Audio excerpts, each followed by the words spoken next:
قال مصنف رحمه الله تعالى ونفع به وبعلومه في الدارين آمين رضي الله عنهم وقال رضي الله عنه ثم إن للمسلم على المسلم حقوقا كثيرة وقد ذكرنا منها طرفا في رسالة المعاونة فانظروا إن شئت. وقد قال رسول الله صلى الله عليه وآله وصحبه وسلم حق المسلم على المسلم ستة. Kemudian sesungguhnya untuk seorang muslim atas muslim yang lainnya hukuman katsiratan, memiliki hak yang sangat banyak sekali.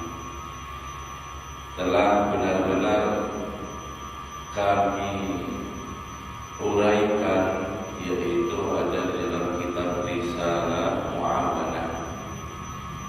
Maka lihatlah kalau ingin Anda melihat, kata Rasulullah Imam Abdullah bin Abi Muhammad Sa'ad.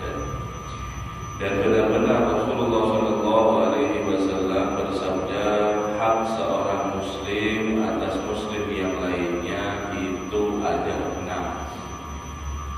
Faqil ma hiya wa ma hiya ya Rasulullah, apa saja itu Rasulullah, kata para sahabat. Qala, Nabi sallallahu alaihi wasallam menjawab, idza laqitahu fasallim alaihi. Yang pertama adalah ketika kamu ketemu dengan muslim yang lainnya, maka fasallim alaihi, berikan daripada salam. Ini merupakan hak seorang muslim dengan muslim yang lainnya. Ini setelah membahas kemarin haknya orang tua, kemudian daripada tetangga dan seterusnya, sampai bab terakhir yaitu haknya seorang muslim dan muslim yang lainnya secara umum. Memberikan salam ini adalah daripada satu anjuran atau satu sunnah yang sangat penting untuk dilakukan, terutama adalah di akhir zaman ini.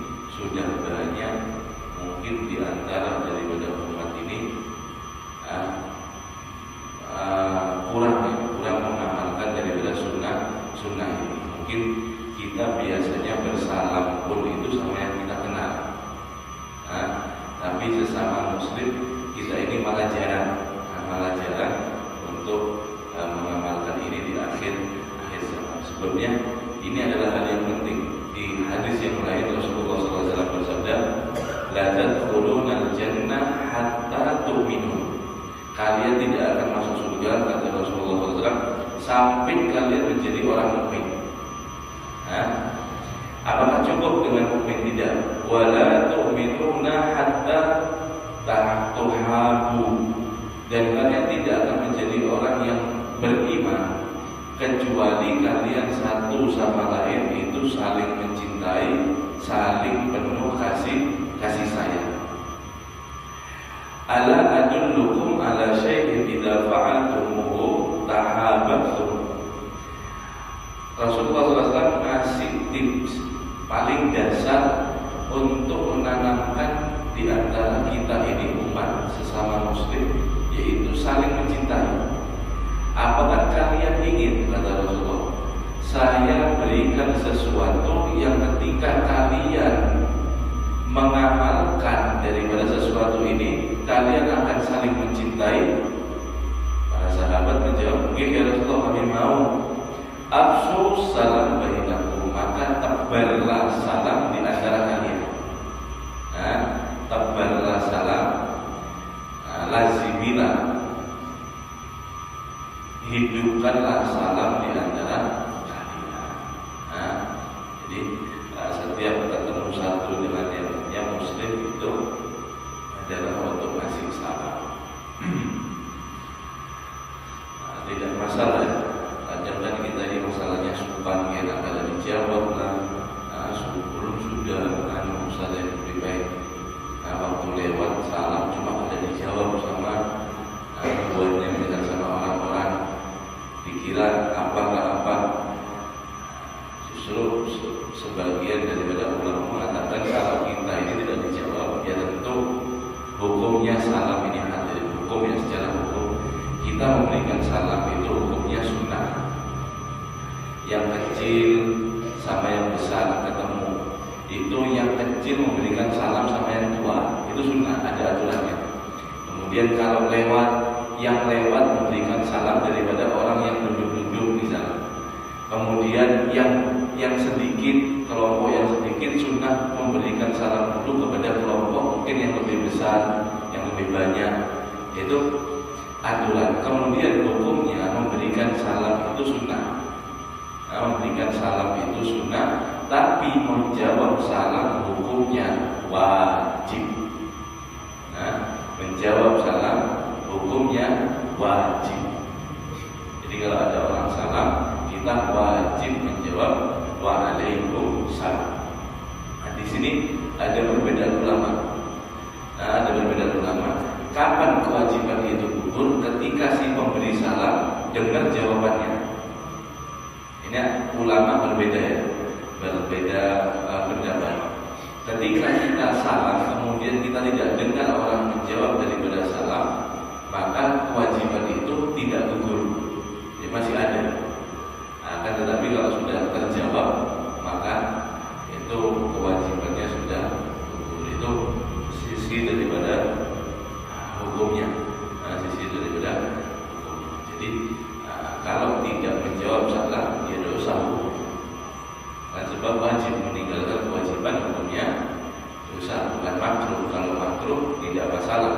Makruh itu meninggalkannya dapat pahala, mengerjakannya tidak dapat dosa, kan itu makruh. Tapi kalau wajib mengerjakannya hukumnya wajib, meninggalkannya hukumnya dosa atau tidak masalah sebenarnya. Itu masalah dia. Saya ini sudah salah biasanya di mana-mana. Cuma saya ini jarang dijawabi orang. Misalnya saya sopan, tidak usah sopan. Sebab dia menjawab, tidak menjawab itu urusan dia, kainak sendiri, urusan dia pribadi, dia sama Allah sendiri apa hukumnya. Yang penting daripada kita. Dan lebih nyaman sebenarnya kalau memang benar-benar tidak dijawab. Sebab salam kita itu tidak mungkin sia-sia. Kalaupun kita memberikan salam kepada orang, kemudian orang tersebut sengaja tidak menjawab daripada salam, maka yang akan menjawab salam kita adalah para malaikat. Assalamualaikum, salam sejahtera dengan sampeyan selamat. Kan itu artinya kepada saudara kita mendoakan assalamualaikum, semoga sampeyan sejahtera, semoga sampeyan berkah, semoga sampeyan dapat keselamatan. Dijawab sama saudara lainnya, waalaikumsalam. Begitu juga kalian yang menjawab salam atas kamu, mudah-mudahan kamu dapat sejahtera dan keselamatan juga. Sesama muslim itu wajib. Cuma kalau satu pihak, maka malaikat yang akan menjawab. Kalau sudah malaikat yang mendoakan, doanya pasti kabul ketimbang daripada manusia tadi. Aku lihat ulama mengatakan jangan sedih, sebab lebih nyaman itu kalau mau dibahas lebih detail, tidak dijawab itu sebenarnya sampai malah senang, bukan sampai sedih. Sebab malaikat yang turun tangan, itu bahasa ringannya seperti sebab Nabi SAW tidak menghalalkan wala yahillu li rajulin an yahjura akhuhu fawqa salat. Rasulullah SAW mengatakan seorang mukmin itu tidak halal, tidak dihalalkan selama mereka yahjuru, tidak menyapa dengan sengaja daripada saudaranya muslim selama 3 hari berturut-turut. 3 hari berturut-turut tidak menyapa, tidak saling pandir, istilahnya ketemu cuma dia menghindari salam, menghindari panggilan sengaja, maka ini la yahillu, tidak dihalalkan orang seperti ini. Artinya haram ya, tidak boleh. Itu satu hal yang tidak. Yang pertama, idza laqitahu fasallim alaihi, ketika kalian ketemu saudara kalian sesama muslim, salam atas dia. Wa idza da'aka fa'ajibhu, kalau kamu dipanggil, diundang, maka jawablah. Maka jawablah. Kalau diundang, dijawab, artinya dipenuhi daripada undangannya. Kalaupun ada udzur tidak bisa hadir, kasih si pengundang yang orang mengundang kita itu untuk minta maaf atas ketidakhadiran kita. Nah, itu adalah salah satu adab dan juga daripada etika kita sesama muslim. Kalau diundang hadir, kalau tidak bisa pun ada udzur, ada pekerjaan atau sakit atau apapun, kalau ketemu di kemudian hari, maka pada hari minta maaf semalam pada bisa turun, pada bisa hadir ini dan itu. Apalagi walimah itu bahkan dihukumi wajib. Nah, kalau kita diundang sama muslim, walimah acara akad nikah, bukan resepsi ya, bukan resepsi, walimahnya, akad nikahnya. Nah, akad nikahnya itu hukumnya wajib dan kita tidak diundang kalau datang ke sana, dan itu adalah satu larangan, tidak boleh. Itu khusus walimah lebih ketat. Tapi kalau resepsi umum, resepsi, kecuali undangan tadi, acara tadi ada unsur munkar, ada unsur yang tidak diridhoi, dimurkai oleh Allah Subhanahu wa Ta'ala. Misal di dalam acara itu ada orang buka aurat, mungkin ada hal-hal yang diharamkan di dalam syariat, maka kita tidak hadir tidak masalah. Nah, tidak ada tuntutan, dan itu bahkan lebih baik daripada kita hadir akhirnya ikut-ikut maksiat. Ini Allah murka. Nah, kecuali acara-acara tapi kalau selama acara resepsi pernikahan atau apalagi tahlilan, apalagi pada lainnya, itu sesayogianya hendaknya kita berusaha untuk memenuhi daripada hajat saudara kita. Yang kedua, wa idzan tansahaka fansah lahu, jika dia meminta nasihat kepadamu, maka nasihatilah dia. Minta pendapat, meminta nasihat, itu maka kita hendaknya berbagi untuk daripada nasihat apapun itu, urusan agama, urusan dunia, urusan apapun. Saya ini apa ya? Mungkin urusan dunia, kerjaan saya supaya bisa tekun, bisa nyaman dalam bekerja, apa caranya, ini nasihati saya. Itu haknya kita memberikan nasihat seperti itu, bukan malah merahasiakan nasihat, malah dikasih edukasi atau daripada nasihat. Wa idza aqsa fa hamidallaha fa sammithu, dan jika ada di antara kalian yang bersin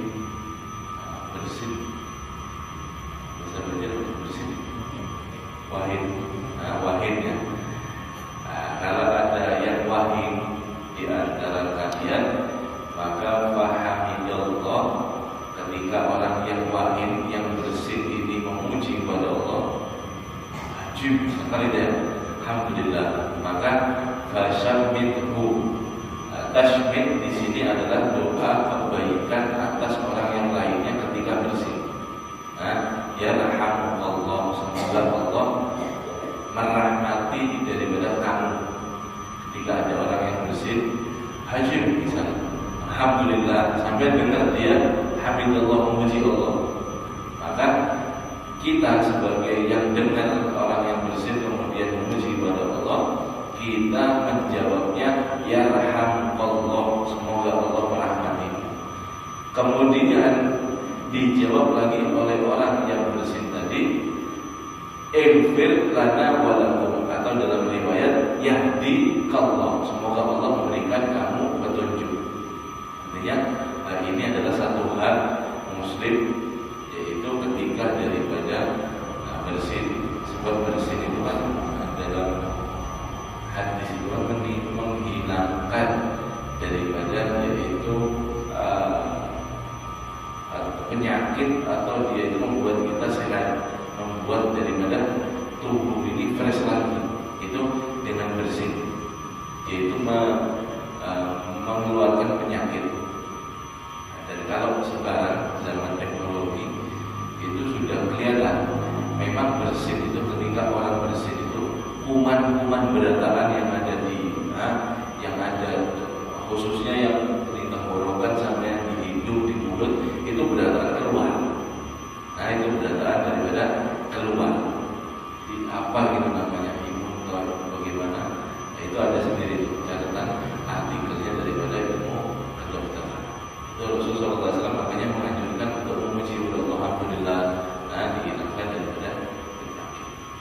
Wa idza marida fa'udhu, kalau dia sakit maka jenguklah, itu hak seorang muslim dengan muslim yang lain. Wa idza mata fazbahu, ketika dia mati meninggal maka antar daripada jenazahnya sampai pemakaman. Bagi laki-laki, kalau perempuan memakan hukumnya haram. Jadi itu ulama sepakat. Nah, ulama daripada sepakat. Jenazah ya, mengantarkan jenazah, bukan ziarah, bukan. Kalau setelah jenazah kemudian setelahnya itu sampai mau ziarah, ya boleh-boleh saja meskipun hukumnya makruh. Nah, boleh-boleh saja, tidak ada masalah. Tapi kalau mengantarkan jenazah umpat, hukumnya haram, jelas ya. Nah itu ada hadisnya, dan itu sangat jelas sekali dalam penjelasan tidak boleh daripada untuk umpat. Jadi suami saya, abah saya, anak saya tetap daripada haram. Nah, tetap daripada haram. Sayyidah Fatimah ada umpat, Pak. Sayyidah Fatimah ketika wafatnya Rasulullah ada umpat. Kita mau alasan apa lagi? Saya cinta sama abah saya. Iya, bujur kita cinta sama abah. Cuma apa mau alasannya? Sayyidah Fatimah sama Rasulullah ini hubungan yang paling agung ada di dunia dan mungkin di akhirat. Sayyidah Fatimah tetap ikut dari Rasul, tidak ada alasan. Sayyidah Khadijah tidak ikut pemakaman anaknya. Ada melihat, kita contohlah mereka. Kita contohlah mereka yang mengikuti dalam syariat. Jangan malah kita beralasan tidak dibenarkan daripada untuk hal tersebut. Ini untuk laki-laki, haknya seorang muslim atau muslimah atau binian yang meninggal, kita antar daripada jenazahnya sampai daripada tunang, daripada dasar-dasar hak seorang muslim.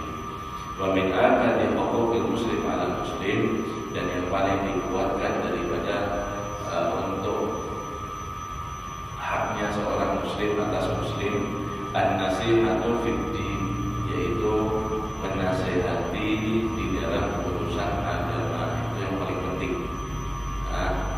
Menasihati di dalam urusan agama. Wa mu'awadatul ala birri wa taqwa, dan saling menolong atas kebaikan dan ketakwaan. Hadza ala taatillah rabbil alamin, dan menganjurkan untuk atas taat kepada Allah Subhanahu wa taala, Tuhan semesta alam. Itu yang paling puncaknya daripada hak seorang muslim dengan muslimnya yang lainnya, saling menasihati. Wa tawassaw bil haqq wa tawassaw bis sabr, saling menasihati atas kebenaran. Dan itu adalah muslim yang sejati. Teman yang sejati itu adalah teman atau seorang muslim yang menasihati kita ketika kita salah, yang membantu kita ketika kita lagi tidak tahu jalan untuk kemana, yang mereka itu mengarahkan kita untuk beribadah taat kepada Allah Subhanahu wa taala. Jangan muyang sama orang itu, pegangi erat-erat, jangan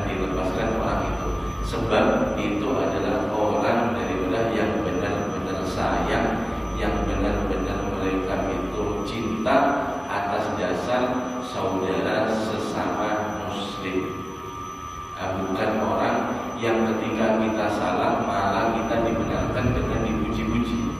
Nah ini bahaya. Nah ini adalah manusia model seperti ini bahaya.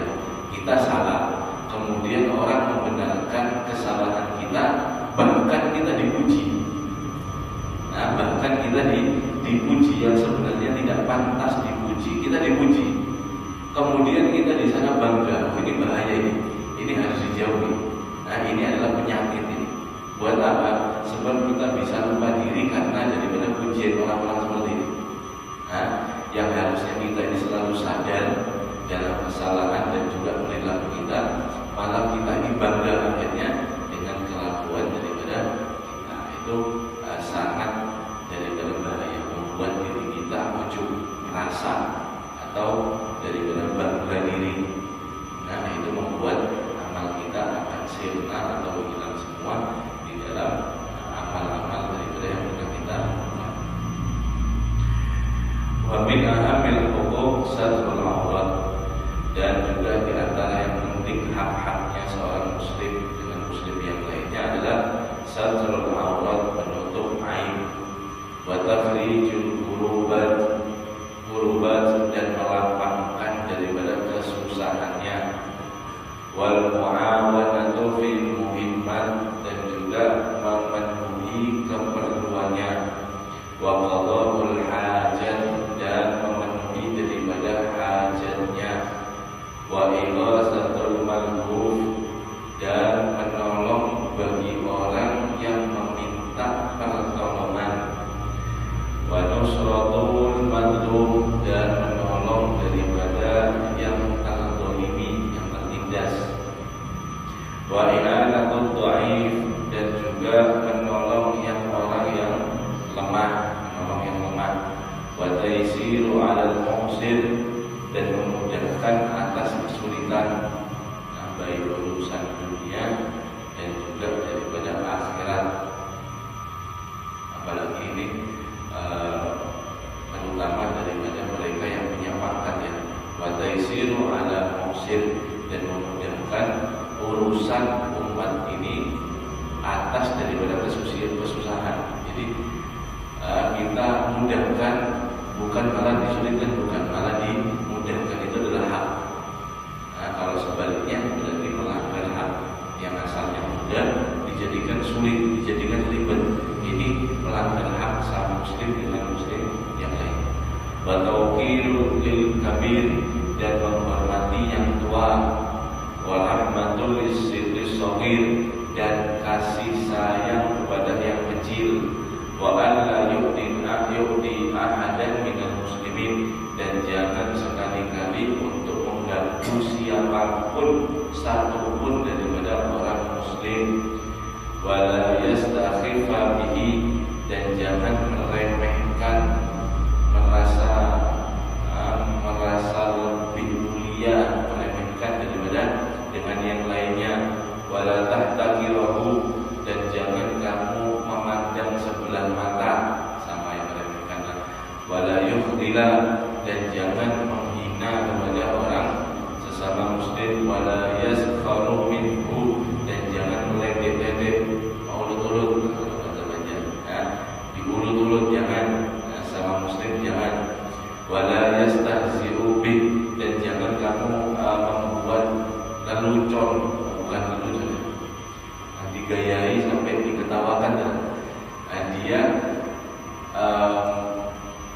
mengutarakan yaitu sebuah lucuan, lelucon untuk diketahui orang banyak.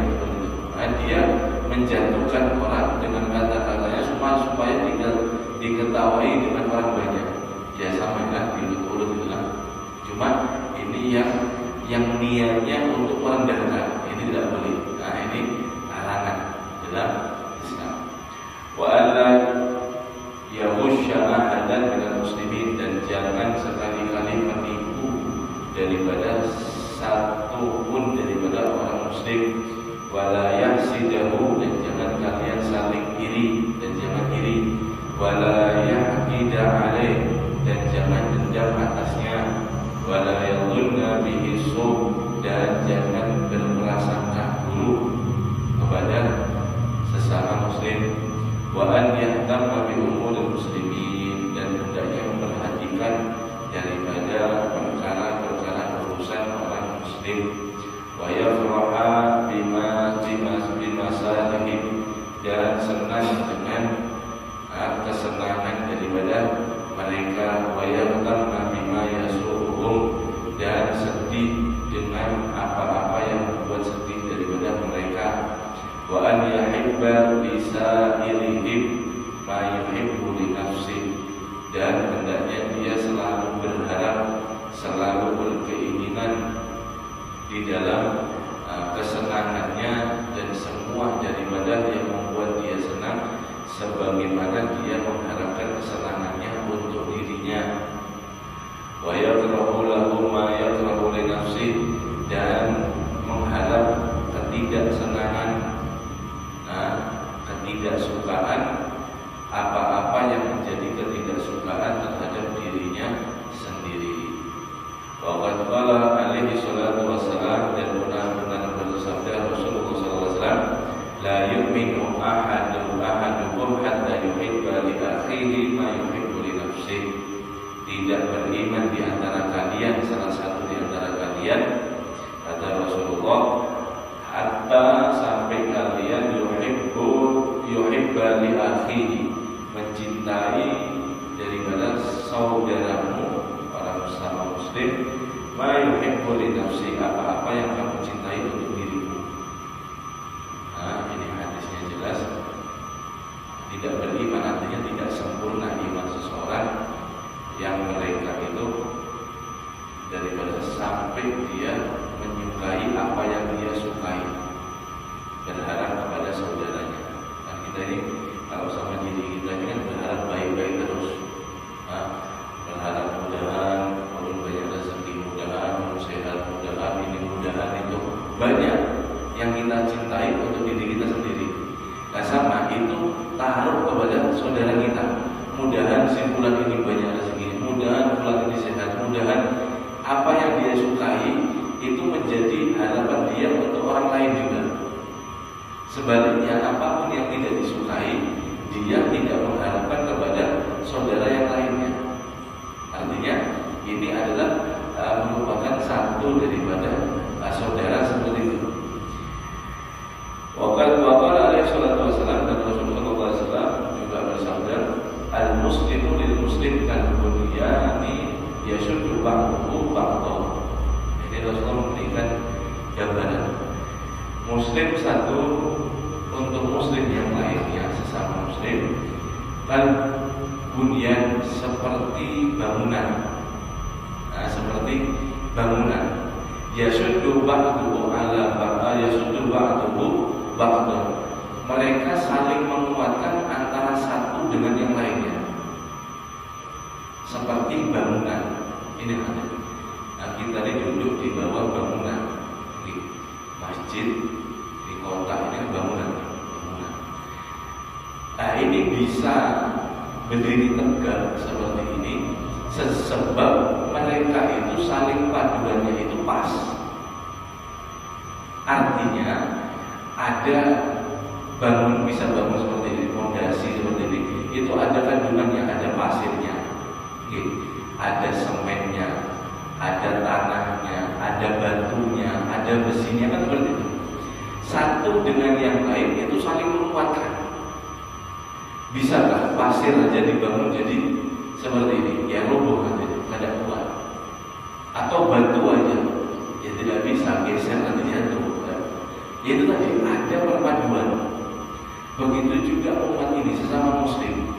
Ada yang memiliki haknya seperti ini, dia berikan kepada saudaranya.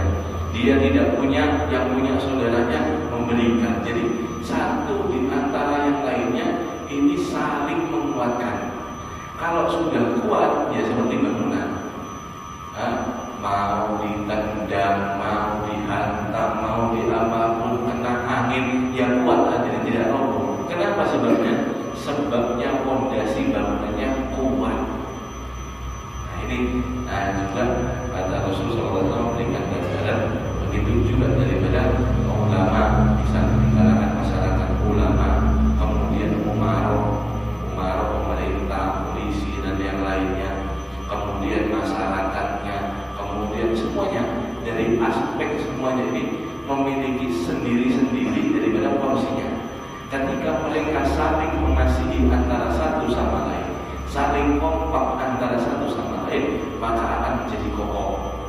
Sebaliknya, kalau satu saja yang berpotensi, satu bahan saja yang hanya menopang, maka tidak kuat. Cuma pasir saja, batunya sedikit, ya akan roboh. Ada angin sedikit, roboh. Sebab tidak kuat daripada potensi. Dan Rasulullah SAW berikan gambaran muslim sama muslim yang lainnya seperti daripada bunyan bangunan. Waqala Rasulullah SAW hadis terakhir, man lam yahtam bi amri muslimin falaisa minhum. Siapa orang yang tidak peduli, tidak perhatian dengan urusan muslimin, falaisa minhum, maka mereka bukan golongan daripada muslim. Bukan golongan daripada muslim. Sekadar tahu yang penting saya nyaman, saya perut saya kenyang, saya ini setelahnya itu saya tidak peduli. Mau ada apa di luar saya tidak tahu. Pokoknya saya nyaman hidup ini. Kata Rasulullah SAW, siapa orang tidak memperhatikan daripada orang muslim, terutama di sekitarnya yang lebih famili, saudara, tetangga, kemudian secara umum dan yang lainnya, maka bukan tergolong orang muslim. Hanya peduli dengan dirinya saja. Yang penting dia nyaman, selesai sudah. Ada peduli yang lainnya. Ini bukan sifat orang muslim. Sifat orang muslim adalah bagaimana kalau dia kenyang, saudaranya kenyang juga, dipikirkan. Itu daripada orang muslim. Dia bahagia, saudaranya bisa bahagia, bagaimana dia pikirkan. Itu sifat muslim mukmin sejati. Wallahu a'lam. Bisa kerjakan terus saja dalam hadis kita akan sebelumnya nanti malam di sini ada sahabat dengan pas ini di samping ada sahabat ini anak muslim Hajilah akan keluar amin. Beliau mengundang nanti malam daripada ibundanya, yaitu acara